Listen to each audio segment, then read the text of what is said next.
একটা রাষ্ট্র ট্যাঙ্ক দেখে ভয় পায় না। একটা রাষ্ট্র বন্দুক দেখে ভয় পায় না। একটা রাষ্ট্র ভয় পায় প্রশ্নকে।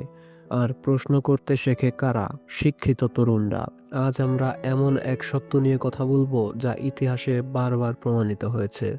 খুব কম মানুষ সরাসরি বলতে সাহস করে, কিন্তু শিক্ষিত তরুণরা রাষ্ট্রের জন্য সবচেয়ে বড় ভয়। ইতিহাসের প্রতিটি বড় পরিবর্তনের পেছনে আপনি যদি তাকান, দেখবেন সামনে আছে তরুণ মুখ। ফরাসি বিপ্লবের সময় রাস্তায় নামা যুবকেরা শুধু ক্ষুধার জন্য লড়েনি। তারা পড়েছিল রুশো, ভলতেয়ার, লকের লেখা।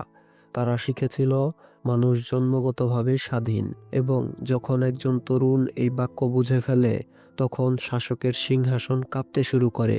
কারণ অশিক্ষিত মানুষ কষ্ট সহ্য করে, শিক্ষিত মানুষ কষ্টের কারণ খোঁজে। রাষ্ট্র চায় দক্ষ কর্মী, রাষ্ট্র চায় ট্যাক্সদাতা, রাষ্ট্র চায় ভোটার, কিন্তু রাষ্ট্র চায় না সমালোচক।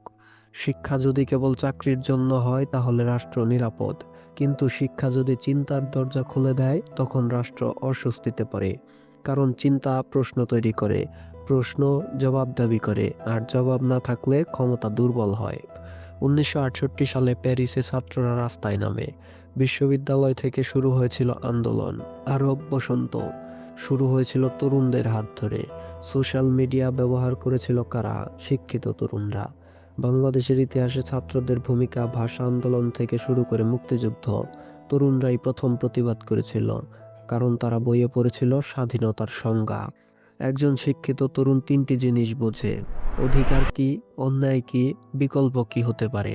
সবচেয়ে বিপজ্জনক বিষয় হলো বিকল্প কল্পনা করার ক্ষমতা। যখন একজন তরুণ ভাবে এভাবে কেন, অন্যভাবে হতে পারে না, সেই মুহূর্তেই নিয়ন্ত্রণ দুর্বল হয়। কারণ ভয় তখন আর কাজ করে না।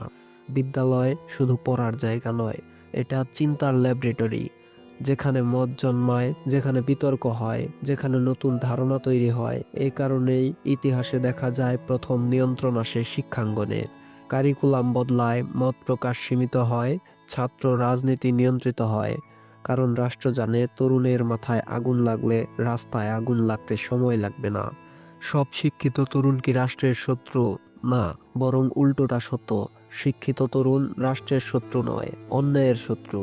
যে রাষ্ট্র ন্যায়পরায়ণ সে কখনো শিক্ষিত তরুণকে ভয় পায় না, বরং তাকে স্বাগত জানায়। কিন্তু যে রাষ্ট্র অন্যায়ের উপর দাঁড়িয়ে থাকে, সে প্রথমে ভয় পায় বইকে, তারপর ভয় পায় ছাত্রকে। ক্ষমতা টিকে থাকে তিনটি জিনিসে: ভয়, প্রচার, নিয়ন্ত্রণ। শিক্ষিত তরুণ এই তিনটিকেই চ্যালেঞ্জ করে। ভয় ভাঙে তথ্য দিয়ে, প্রচার ভাঙে বিশ্লেষণ দিয়ে, নিয়ন্ত্রণ ভাঙে সংগঠন দিয়ে। এ কারণেই বলা হয় কলম কখনো কখনো বন্দুকের চেয়ে শক্তিশালী। আগে প্রতিবাদ করতে হলে মাঠে নামতে হতো, এখন একটা পোস্টই যথেষ্ট। একটি ভিডিও, একটি তথ্য ফাঁস, একটি বিশ্লেষণ। আজকের শিক্ষিত তরুণ শুধু বই পড়ে না, ডেটা পড়ে, আন্তর্জাতিক তুলনা করে, গ্লোবাল চিন্তা করে। রাষ্ট্র যদি স্থানীয়ভাবে সত্য লুকায়, তরুণ তা বৈশ্বিক তথ্য দিয়ে যাচাই করে। এটাই ক্ষমতার জন্য নতুন চ্যালেঞ্জ। যদি শিক্ষিত তরুণদের কণ্ঠ চেপে ধরা হয় তাহলে কি হয়? দুইটা জিনিস ঘটে: ব্রেন ড্রেন, নীরব ক্ষোভ। ব্রেন ড্রেন রাষ্ট্রকে ধীরে ধীরে দুর্বল করে, নীরব ক্ষোভ একদিন বিস্ফোরণে পরিণত হয়। ইতিহাসে প্রতিটি বড় পরিবর্তনের আগে একটা দীর্ঘ নীরবতা ছিল, তারপর হঠাৎ বিস্ফোরণ। ট্যাঙ্ক নয়, অস্ত্র নয়, আসল ভয়। যখন শিক্ষিত তরুণ বলে আমরা ভয় পাই না, কারণ ভয় চলে গেলে নিয়ন্ত্রণ টেকে না। রাষ্ট্র যদি বুদ্ধিমান হয়, সে শিক্ষিত তরুণকে দমন করে না, সে তাদের সাথে কথা বলে। কারণ তরুণদের শক্তি ধ্বংসের জন্য না, সংশোধনের জন্য। যেখানে তরুণ প্রশ্ন করতে পারে সেখানে রাষ্ট্র শক্তিশালী হয়। যেখানে প্রশ্ন বন্ধ হয় সেখানে পতন শুরু হয়। শিক্ষিত তরুণ রাষ্ট্রের সবচেয়ে বড় ভয়, কারণ তারা জেগে থাকে। আর জেগে থাকা মানুষকে ঘুম পাড়িয়ে রাখা যায় না, প্রশ্নকে বন্দি করা যায় না, চিন্তাকে দেয়াল দিয়ে আটকে রাখা যায় না। রাষ্ট্র যদি সত্যের উপর দাঁড়ায় তাহলে শিক্ষিত তরুণ তার শক্তি। রাষ্ট্র যদি ভয়ের উপর দাঁড়ায় তাহলে শিক্ষিত তরুণ তার ভয়। আপনি কি মনে করেন শিক্ষা কি রাষ্ট্রকে শক্তিশালী করে, নাকি প্রশ্ন রাষ্ট্রকে অস্বস্তিতে ফেলে?